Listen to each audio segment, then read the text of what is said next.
every time we come off of that little intro, I get to the camera and I see you're smiling. So that's It's good. I love the intro. It's a good little deal. I don't know how much time and effort. Just as a side note, I don't know how much time and effort it took just to do that little intro, but I'm sure it was significant. This is what always makes me smile. It's a good little. yeah, I created that intro, and let's just say I have a tool for that.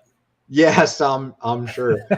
Some of your tools I've noticed those apps, they are a little clunky to use, some of them, and I bet that one's probably a little clunky if I had to guess. But yeah, I'm a big fan of in case because folks out there in the ether don't know, I'm a big fan of AppSumo. I love AppSumo. I'm addicted to that website.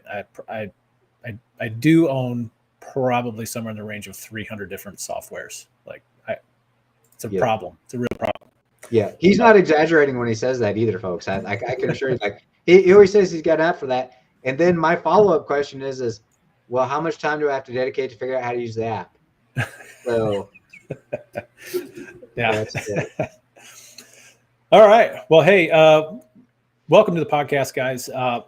Just a little preemptive kind of explanation. It looks kind of dark here. I don't know if you can tell. It's actually dark outside. We are actually pre-recording this one. We kind of had to because I have a speaking engagement tomorrow, and we're closing on a property.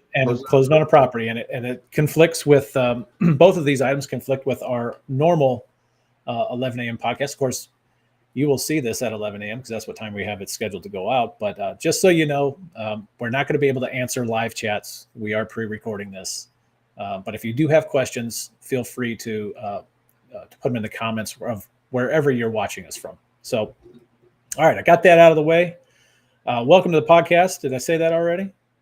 We did not. We always neglected that. We just kind of start going, and we neglect to do that. So, yeah. So, welcome. All right, guys, let's get into this one. Now, we kind of want to since we're actually going through. It's not a problem. It's a little bit of a problem, right? Like there's we're doing a rehab right now that is it's going a little over budget. It's becoming a little bit stressful. It was one of those days, yes. Yeah. So just so that we're transparent with everyone, we're going to talk. The subject we're going to talk about today is due diligence, and we're human too. Sometimes our due diligence isn't up to snuff. Is that the word? Is that how I want to say this? Yes. And so we had some items on this rehab that we're doing that we certainly weren't expecting to spend money on at all. And mainly the sore subject for me is the basement. The basement we had to completely redo this basement, and it just sent us way over budget. But I think we're going to make our money back. I know we're going to make our money back on it for sure. We should still do quite well on this property. Yep. But that's what we're going to talk about. We're going to talk about due diligence today, and I thought we might start by explaining how we do diligence and how we structure due diligence, or the order of operations for our due diligence, because we actually have a couple of different phases. Yes. We have the acquisition phases. Yes. You want me to share my screen? You go right ahead. Be my guest. Either way. Yep. Either way. Let's see. I had it queued up here, so can you see that? Yep, we can see it. Perfect. So what Jeff is mentioning there is we have a so sometimes I think what you're saying, Jeff, is after you do so many deals, and you and I have done a lot of deals over the years, you get kind of complacent. You do. You get a little complacent, and just like, oh, well, this is, I don't need to do this. Like, I'm familiar with that. I'm familiar with this. It's like, it's all good. And that's fine most of the time. You get downright cocky is what happens. Experience gets you complacent sometimes. That's what happens. A little cocky maybe too, but you're very familiar with theirs. This particular rehab you mentioned is in Florissant. Like how many deals have you done in Florissant? Dozens and dozens. Yeah. So too many to name. Right. So you know the area, you know that. So sometimes you just neglect doing your normal process because maybe you got 300 or 400 other things going on, like most real estate investors. So we get it. So we thought we would just reset a little bit and say, hey folks, remember, checklists and your due diligence is important, especially with all these damn things you see now that you're especially the subject to deals. Good God, Jeff. Like you mentioned, the Facebook groups that you love to go around and see all these people that are clueless about stuff, or just sharks that are intentionally misleading people. Like I see that as well, in there too. And it's just like, man, you got to do your due diligence. You've got to do your due diligence. So we thought we would take a step back and do that. And so that was a long-winded way of saying we have. So the first part of that, this is Sub 2 Empire way, right? Like this is what we go through with our students. Or the students have access to this to keep them straight about what we're doing. It's to acquire the property. So as you mentioned, what's phase one? We got to get the thing under contract. Okay. Right. And then as Jeff mentioned too, phase two starts the due diligence. So we wanted to talk a little bit today about the due diligence piece of that, which is, I guess, the level one. Let's switch over to the level Well, one. let me explain Yep, yep. before we get too far into this. Sure. We have two different phases of due diligence, and the reason for that is because when we put a property under contract, many times we'll put a contingency in there for us to do for us to be able to do if it's an inspection that we want to do, or a lot of times we buy as is, so there is no inspection, but it could be. I most always do a sewer lateral inspection, almost Right. always. So it might be for things like that are in your purchase agreement, but that also gives you time to actually do a very, very basic run through of what we call our level one due diligence. And it's designed this way so that if you go through this level one due diligence,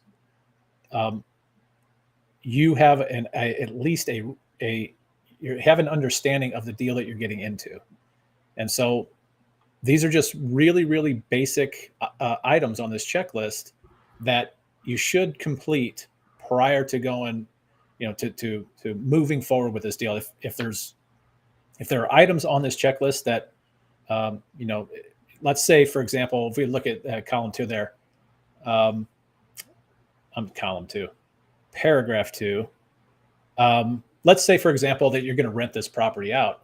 One of the items on this checklist is perform a market rent survey. Well, you'd want to know that so that you could know in the end, is this thing going to be profitable? Am I going to be able to cash flow this thing?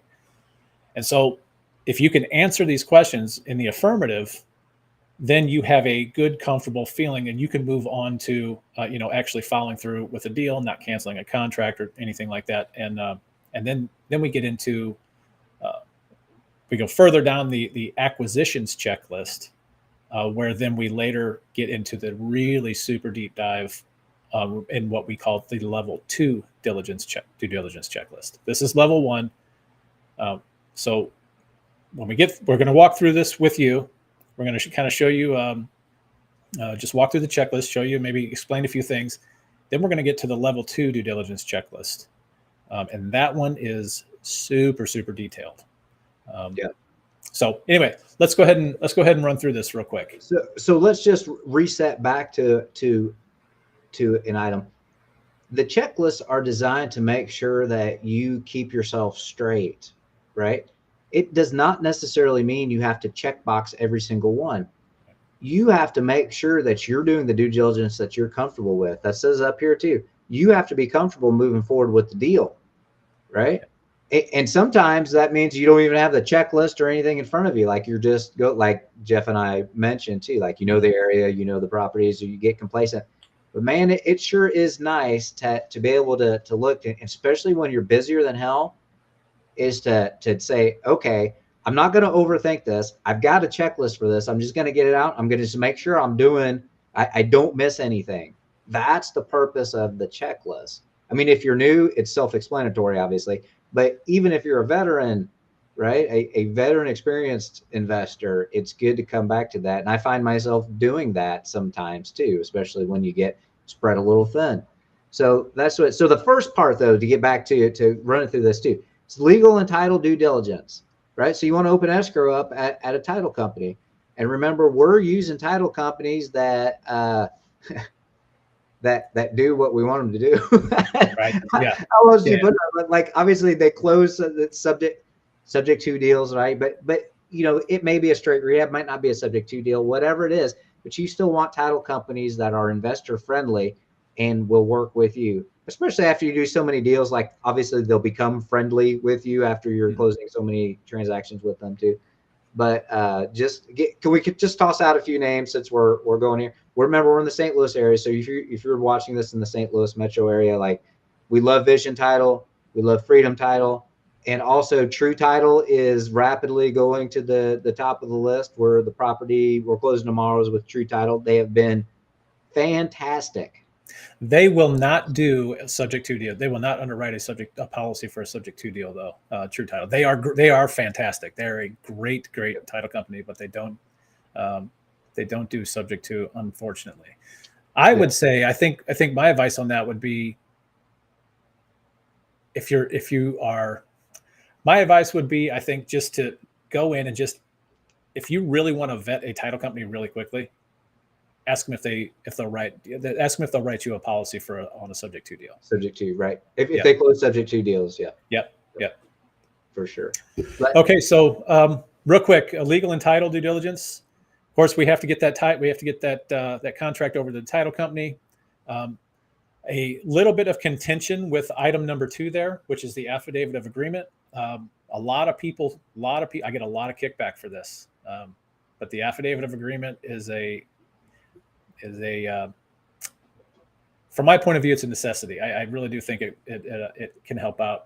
If you don't know what that is, feel free to go out and Google it. This could be this entire podcast could be all about the affidavit of agreement. Yes, it could be. It basically, in a nutshell, it protects your deal. Yeah.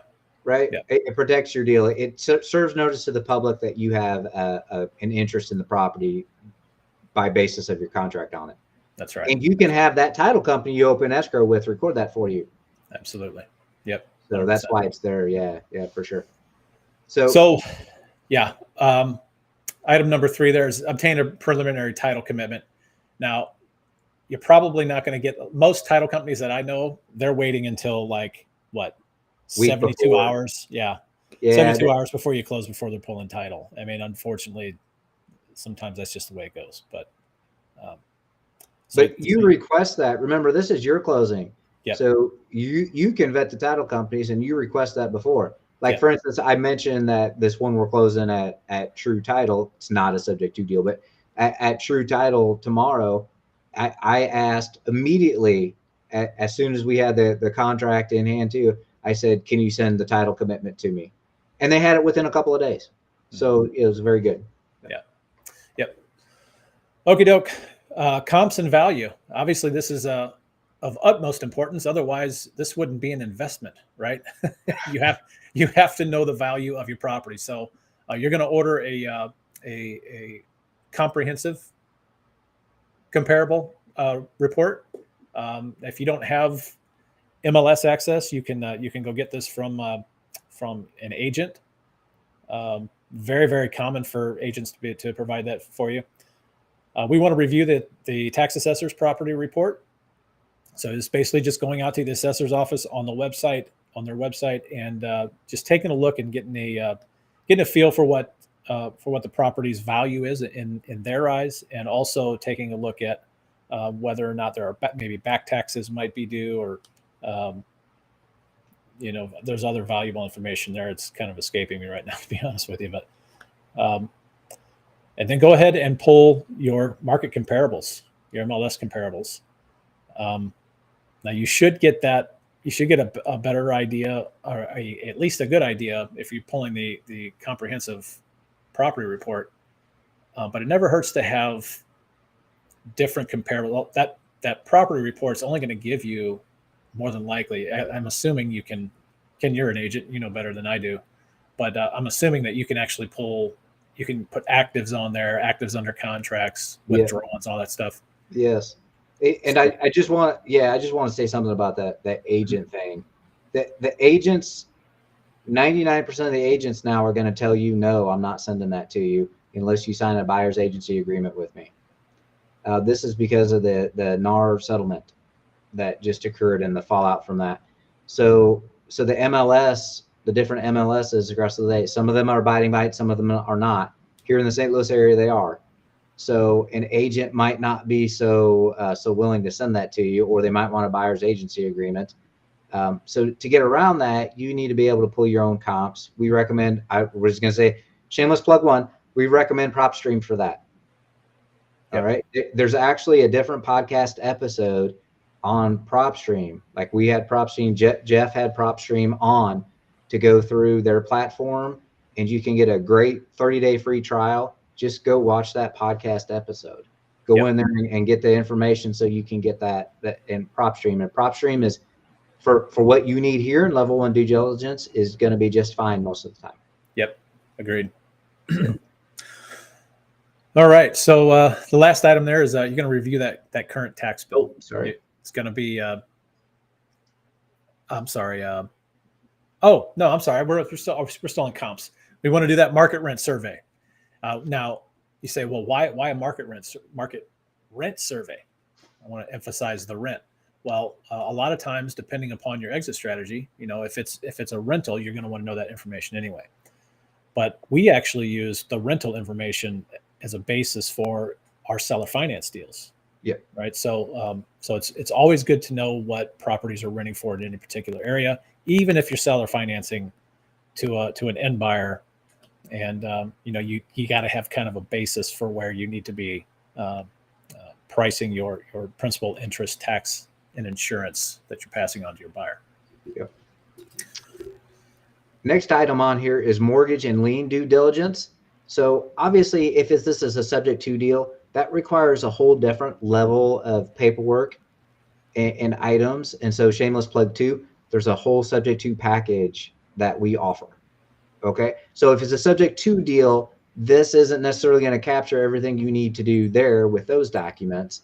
But this is talking about if there's a lien there that's going to be paid off, that the title company is going to pay off. This is getting all that information and making sure there's, and as Jeff mentioned, that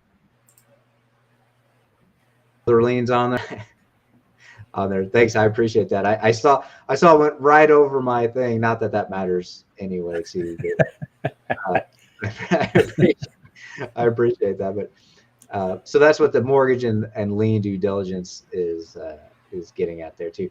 And also too, get your hands on the I think Jeff mentioned this earlier, get your hands on the tax information, right? Go to the county website, or you can look this up in PropStream as well. Go to the county website and see what that information is. Make sure you know that the values, and by the way, the county and the system, the realist system, which is the real estate agent tax system that they go in, they give values in there too.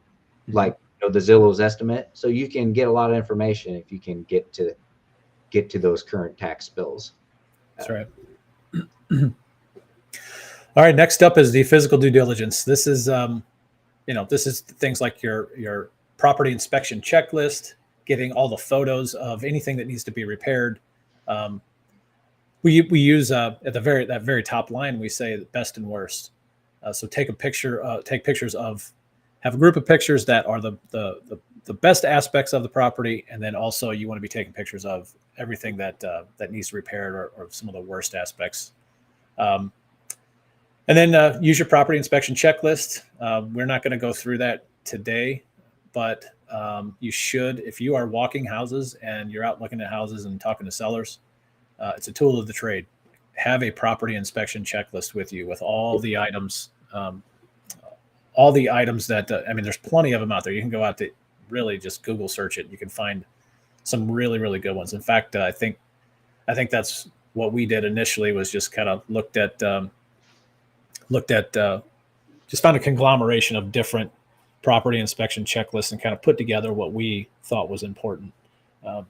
So property inspection checklist, look for items that have any deferred maintenance. A lot of people overlook this next one. Obtain crime statistics for the area. Yeah. It's a big one. Guilty. Yep. Yeah. That's an important one, especially if you're in, obviously you probably already know the war zones, but if you're in kind of that marginal in St. Louis, which is like a lot of metro areas, one street. I mean, sometimes it goes street by street, block by block, and so it's important to know that. Yeah, and then checking for registered sex offenders. I mean, this is really important if you are going to be seller financing a property, right? I mean, you want to know that the people you're moving in there. First of all, you want to be able to get those people to that property. If they go out and they find that there's registered sex offenders in the area, that's going to be a huge turnoff. So it's really easy to find in most municipalities. It's actually a requirement in our state. It's a state statute for us that the counties have to implement this. So shouldn't be hard to find. This is a big one as well. A lot of people don't realize. I'm talking about the floodplain ones. Verify whether property is in a floodplain or not. A lot of people don't know this, and I found this out. I didn't find it out the hard way. I almost found it out the hard way because I almost bought a property that was it was near a creek, but the corner of this property, I'm talking like just a sliver of this property, had a it was marked. What's the code? It's not X. What's the code? Is it C? It's C. Yeah, it was in the 100-year floodplain. Yeah. It was just the very corner of this property. And had I not done my due diligence on that and bought that property, I would have had to buy flood insurance. I had to buy a flood policy just because that little corner of the property. So you just definitely want to verify whether or not the property's in a floodplain. The next one is optional. I think it's a good idea. Anytime, in fact, it's funny. We were just talking about this rehab prior to doing this call, but I'm talking to neighbors all the time. Like, it's just it's good to get in their good graces. They can keep an eye on your property. If you end up actually going through and closing on any particular property, it's really good to have neighbors that are going to keep an eye on things for you, and they can help you out in bad situations. So quick aside about the neighbor. Mm-hmm. And by the way, it's always better to get the neighbor on your side when you first start your project, because guess what? When people are driving by, or when the for sale sign's in there and people are might just stop by and go in there, and the neighbor happens to be out in the yard, you can bet your ass that neighbor is going to be talking to who their future neighbor might be. And you want them saying good things about you, not, oh, that guy's an ass, wouldn't buy from him. Yeah. Right? Yeah, so for sure. Making sure that the neighbors at least aren't against you is an important aspect sometimes. Yeah, do a little schmoozing. It goes a long way. Really does. Yep. Then finally, we're going to check for any pending zoning items or public works projects. Why is that such an important thing? It's important because depending on the area that you live in, if there's a public works project, they could potentially, number one, it could impede traffic, and it could make life hell for whoever you're having. If you're doing seller finance, for example, it could be terrible if you get a buyer in there and all of a sudden there's this big public works project that's going to, cut up half of your yard or half of your buyer's yard. And also they can assess those projects. You can be responsible for the assessments on those projects, meaning in some cases, not in many, but in some cases, they will actually bill the residents for that work that's being done. So you definitely want to check for any pending. And by the way, if you completed the item above it, speaking with neighbors, that might be a little bit of information you can get from the neighbors. Yeah, as well. For sure. Yeah. Yep. And just the last little piece on here on this level 1 due diligence too. And again, you don't necessarily have to check every box off. We want to stress that, but you need to feel comfortable moving forward. And we're just highlighting some of the things that are on here that often get overlooked when you get a little complacent, as we mentioned before too. So you can calculate the new assessed value. So maybe you're doing a flip property. and you bought it at 150 and it's going to be worth 325 when you're done. So, that has some property tax consequences. You might want to know that, so you can calculate that if you want. And any existing warranties, this is often one that I sometimes miss asking for. I miss it all the time. All the time. So you get a list, right? You get a list. You're coming into a rehab property and you have a list. I hear all the updates. Well, the roof was updated and the deck might have been new and the water heater's new and all the appliances in the kitchen are new. Well, get all that warranty information. Like if the roof is new, the shingles are sure under warranty. There should be a labor warranty from the roofer, right? I mean, if your brother-in-law did it and you don't have a warranty, that could be a separate issue. But you should have that warranty information and you should ask for it in there too. And when the kitchen appliances in, this is the big one that I forget a lot of times, the kitchen appliances, like they come with warranties, factory, manufacturer warranties. And if you don't register them, it's not warranted. Right. So you need to get that information. You could probably just go to the website and get the model numbers and do it yourself. But if you just happen to have that little card there, you can scan the QR code they put on the card down and just do it in 5 minutes. So the big one here for me was the we're in the land of basements, and foundations in where we're at here in the Midwest, foundations are just constantly crumbling.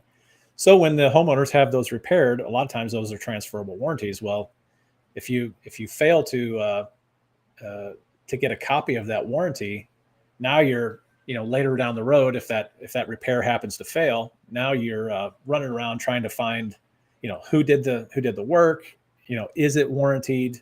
It's just a big huge headache. But for me, I've been caught off guard on that one before as well.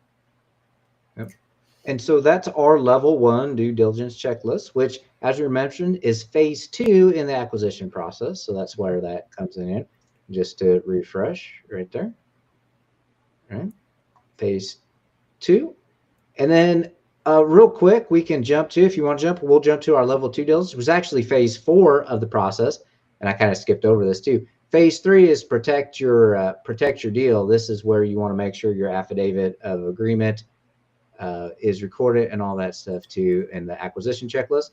And then we move to phase 4, which is a higher level due diligence. That's this checklist, handy dandy checklist we have right here. And again, you want to feel comfortable moving forward. And as Jeff mentioned, our contracts, right, that you find in our packages, our contracts have these clauses in there, right? I mean, have inspection periods and all that stuff in there that you can put. And if you don't like it, like, you can cancel the contract. That's the way the contracts are designed. That's the whole purpose, to protect yourself. Yep. So I'll just say this particular, the level 2 due diligence process is much more detailed. I have never completed this thing in its entirety. I've never done it. I've gotten to roughly 80%. And so I think if anyone that, if you can get 80% through this thing, you're doing really well. And if you're able to get through this checklist in the affirmative, and you're able to find all these things and discover all this stuff, you can have a really good idea about the property that you're dealing with. And if you get to 80% on this thing, I think you'd be doing really well. And I would definitely move forward with a deal at this point. But yeah, even I would venture to say even 50%. Yeah, you want to make sure not everything is applicable to every property. Correct. Depending on what the deal is too. So you can see a lot of this if applicables through here too. But you want to make sure you check off that stuff that's relevant, which might be half of it, might be 80% of it, might be whatever. But you want to go, as Jeff mentioned, like verify permits, obtain 3 insurance questions. I mean, it gets very detailed. Like, we've been there and done that. Yeah. So we know like stuff that can mess you up and delay closing if you don't have, if you don't have reduction room. Yeah, like the prime example of that is the very first checkbox item there under legal and title due diligence. I mean, review any current leases. Well, if the property is vacant, obviously there's not going to be any leases, so you're not going to be able to check that box. But do we want to quickly just run down through these, just so that people have an idea about how thorough this thing can get? Sure. I'm not going into detail with it because it can get hairy. But legal and title. Let's review any current leases. Let's match our current zoning.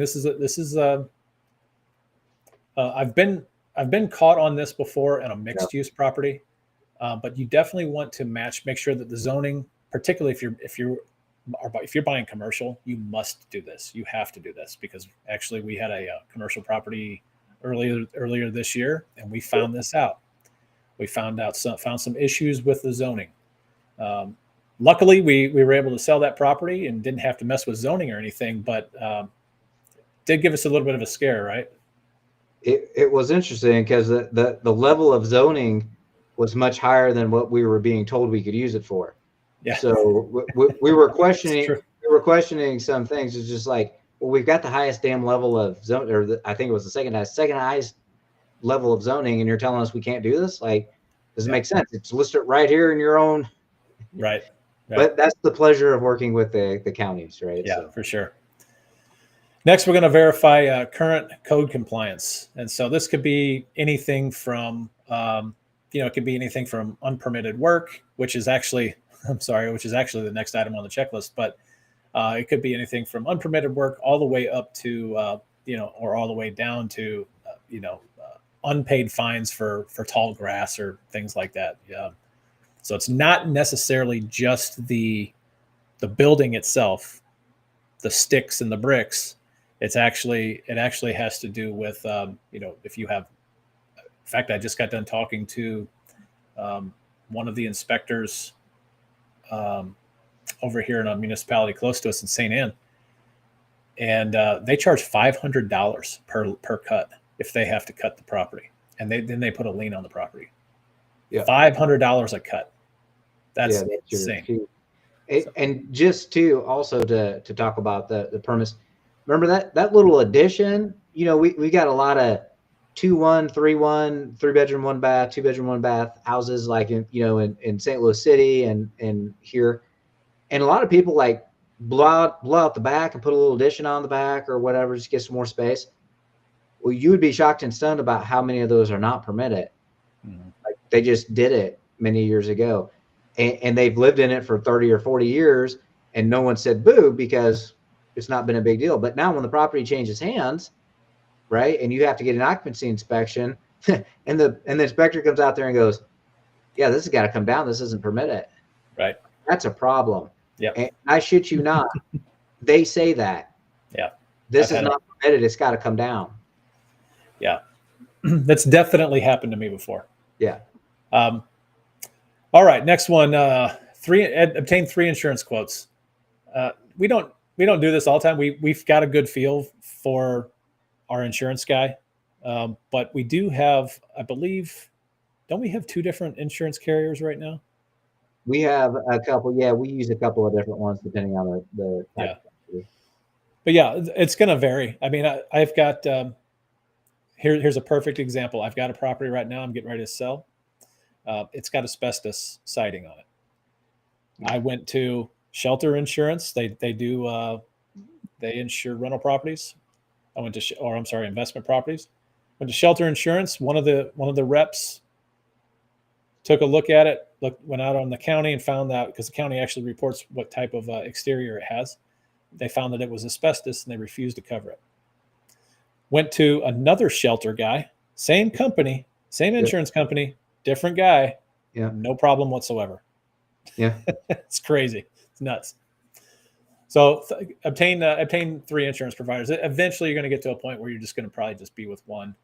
You're not going to want to bounce around to different insurance agents, but and then we're going to review our HOA. This is a big one too. Oh, so important. This one's so important. My gosh. In fact, that one should be, maybe we got to move that to the level 1. That is super important, especially with the damn condo associations. Oh, for sure. Condos freak me out. They really do. But in fact, I think you know this story, but I almost had a condo that I was in real trouble. I mean, I didn't check through the covenants. I didn't know, a condo can tell you what type of financing your buyer can have. They can tell you that. They can restrict the types of financing that your buyer can apply for. Uh-oh. Says I lost connection. Are we good here? I still see you. Okay. All right. I'm here. Yeah. So we want to review those HOA. They're called CC&Rs. Review those and understand them. And again, this is where talking to the neighbors can come in handy. We're going to order title insurance. I don't need to say much more about that, right? Pretty simple. Yep. Protect your deal. If you are in an area where maybe a lot of the properties that we buy are already all fenced off and you have clear boundary lines. If you're buying a property that is not fenced off, there might be some question about property lines. Go ahead and order a survey. I very rarely do it just because we have obviously a clear delineation between properties. Yeah, so 90% of the time, I'd say. Yeah, for sure. Now, this is another one that with title, reviewing your settlement statement. A lot of times they're not going to send you your settlement statement until like 24 hours prior to closing. Yeah. 2 days if you're lucky. Yeah. 2 days would be nice. I usually get it like the day before, like 8 hours before. But definitely review. I'm telling you, there's probably 40 or 50% of all settlement statements, at least from the deals that I've done, has had something wrong with them. Some figure is not correct. For sure. So you want to review those carefully. Make sure you're getting what you paid for, and make sure you're not overpaying for any of those. And that you've seen settlement statements that have just insane fees, like where the hell did all this stuff come from? Yep. And by the way, you can ask for a discount. Like say, will you discount your closing fees? And if you're paying $500+ for quote unquote the privilege of closing with them, then that's probably too much. Yeah. So. Yep. Yeah, it's a good point. Distressed seller acknowledgments. This is more of an internal thing. We do this. It's a disclaimer. Yep. That our seller fills out. They sign off on it. They're basically saying that we're not scamming them. We're not everything is out above board. Everything's on the table. Not going to get into that too much, but they do acknowledge. They do sign off on that for us.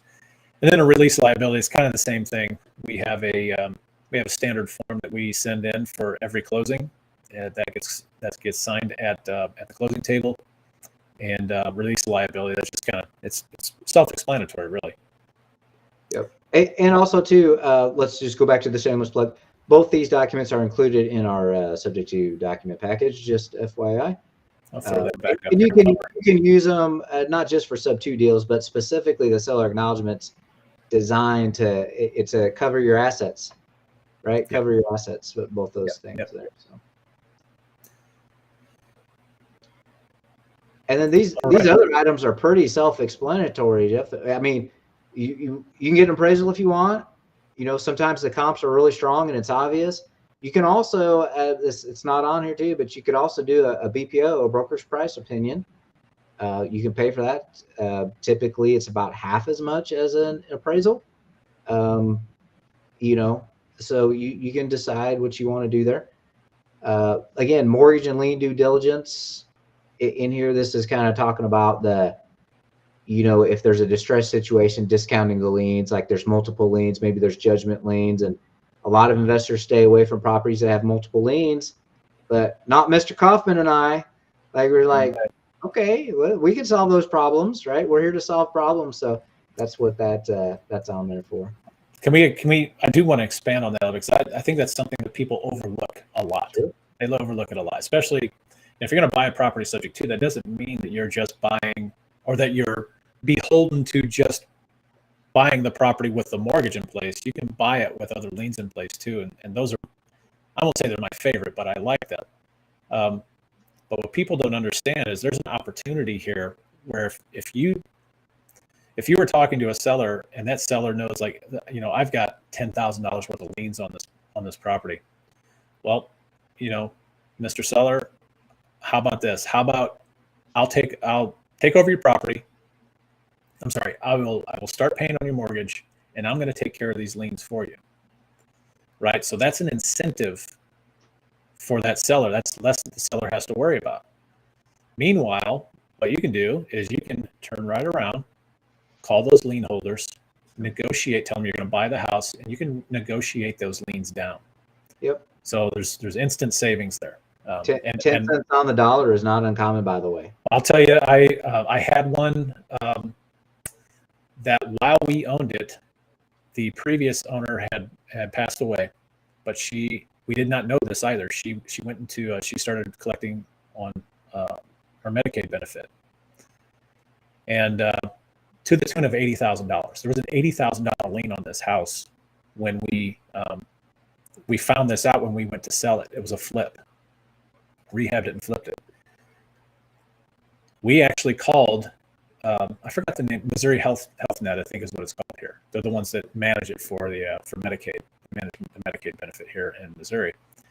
And we actually negotiated that down to $8,000. Now, still not happy about paying $8,000 unexpectedly, but beats the hell out of $80,000. So sure. Yeah, we got it for 10 cents on the dollar.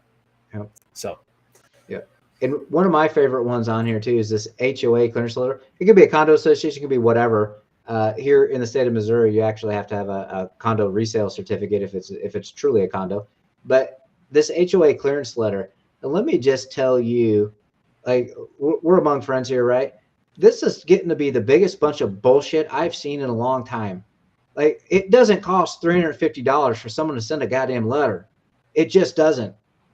It's ridiculous and absurd to check to see that the account's paid and due, and to send a letter to the title company. And by the way, you have to pay that. And sometimes they'll charge both of you. The seller and buyer will get a charge, both of them, and they'll say, "Well, we're not sending the letter unless we get these payments." It's a scam. Scam. It's getting right up there with some of these municipality inspections. Yeah. Well, if you're in Florida, HOA heaven, this is an absolute must. Like I have heard so many stories. I'm not purchased in Florida, but I've heard so many stories from Florida buyers that their HOAs are just so unreasonable down there. And HOA heaven, they call it. Yeah, that's about right. And then moving down to the physical due diligence, this basically just outlines if you want to get any particular inspections, right? And don't forget, sometimes getting pest inspections is important. Especially if you have any inkling that there might be termite damage or anything like it, you better get a pest inspection. It's $125, $150 well spent to save you $10,000 of termite damage repair that you weren't anticipating. Right. So these are just the different ones. I just want to talk a moment about this radon. So this one, I'm glad it's on here because I often do this. Like, you have a basement, you have a finished basement in a house, and we have a lot of houses here that don't have walkout basements, right? But they have finished areas in the basement. Well, if radon starts coming in there, and by the way, radon coming into your home can come and go. Radon's a naturally occurring, I'm sorry, I'm a chemistry guy.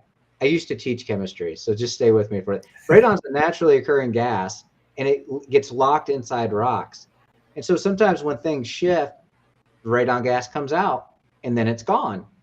So you might have a radon problem one month and then not the next month, and you might be there 10 years and then it's gone. You should regularly check your basement, especially if it does not walk out and it's a finished, but not even if it's finished or not. But if it doesn't walk out, you should check that every once in a while. There are very accurate home tests now you can get at any. Walmart probably sells them. Those ones you just hang up. You hang up in the basement. Yeah. It's like a little box. Yeah. Yep. Yeah. So I do know that, or at least I've read that apparently radon is a major cause of colon cancer. Yep. I don't know how true that is, but I read that somewhere. Yeah, that is true. So radon. So don't freak out if you have radon in your basement. Like, you can easily put in a a mitigation system for like anywhere from $600 to $1,200, depending on how hard it is to put it in. Like they're not very expensive, and all it is a system that circulates the air and gets the air out of there so that the radon doesn't build up in your room. Right. So just be aware of that. We had one property there that was like, I was shocked and stunned that it failed the radon test, and so we had to put a mitigation system in there. $750 and a little extra for the guy to do it within 48 hours, and we were closed, man. So that's how that rolls sometimes. Yeah. I would say about these inspections. If you don't do any of these, well, let's put it this way. If you decide not to do any of these, please just do one and do a sewer lateral inspection. Especially on houses that were built prior to 1980, because there's a mixed bag. 1980s, I don't know exactly when the years that they actually switched everything to PVC, but I do know that there was a mix of those houses right around 1980 and prior that some of them in 1980 were using PVC. They'd already started to upgrade those, but there's a mixed bag there, and a lot of them used clay. A lot of them used. In fact, here in St. Louis, I've got a friend that he actually digs up. He actually replaces sewer laterals, and he has found here in St. Louis City proper old wooden sewer laterals. Yep. I mean, it's unreal. Yep. So yeah, at the very least, have a sewer lateral. I like to say I don't like to buy anything I can't inspect, but a lot of times if you're out there talking to a seller and it's obviously the house needs a complete full rehab, you're not going to get an inspection on something like that. But at the very minimum, get a sewer lateral inspection. Sure. And this financial due diligence here at the end of the level 2 is really more for not necessarily single family, although you do want to know what your cash flow is going to be on a single family, but is more for maybe multifamily properties and your reports and all of that too. So that is we said we were going to be quick, but we never do anything quick. We never do anything. Yeah. Never do anything quick. But that is just real quick to recap. That goes back. Is these due diligences are just part of our acquisition checklist. And I know this looks like a lot. Well, I'm the obsessive compulsive / anal retentive guy that likes to have all this documented. So, but if I'm being honest, like Jeff's was like, I don't. After you do so many deals and you get so much experience, like I honestly don't get this out on every deal I do anymore. But as we've talked about that, and we were talking about, maybe we need to get back to the basics sometime. Not the basics, but maybe we need to make sure we're not overlooking anything obvious, especially when you get spread too thin. That's why we create the checklists. So that's why they're here. And it looks like I'll be real honest too on this rehab we're doing. I'm not sure that the checklist would have helped us. I think the big one on this was I talk about the basement. Yeah. But when I went down to the basement, first of all, it was jam-packed full when I did my very first walkthrough in this house, and I did not realize that the basement walls were actually covered with contact paper. They weren't framed.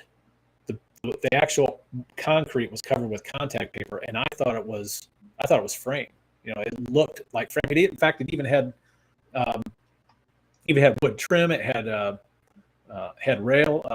chair rail around the whole perimeter of the basement, all the rooms. It had it looked exactly like a framed wall. And so anyway, I don't think the due diligence checklist would have caught that one. Yeah, it doesn't capture everything, but it just keeps you right. It's designed to keep you honest, to make sure that you don't overlook anything that will be costly later. Right. Yeah. But you're talking about more of the rehab checklist than those acquisition ones. Yes. We would just reset things a little bit here and just talk about that importance of that and some of the stuff you might find inside the Creative Finance Academy, right? That's right. Come in here, like we create these things for a reason to help our students out. So, and if you want those, by the way, like I guess like we'll give away the level 1 due diligence checklist. If you want, but you got to put a comment in there saying, give me the checklist or something, and then I'll send it to you. Yeah. Not sure. That's kind of unplanned. I'm not sure of how that's going to be delivered, especially since this is being recorded Yeah. right now. Well, they can put a comment in there, and then I'll direct. I'll find them from their message. Don't worry. Okay. Okay. That's a deal. All right, guys. Ken, you got anything else? Nope. I think that's good. I was enjoy Friday Fun Day, and we'll see you next time.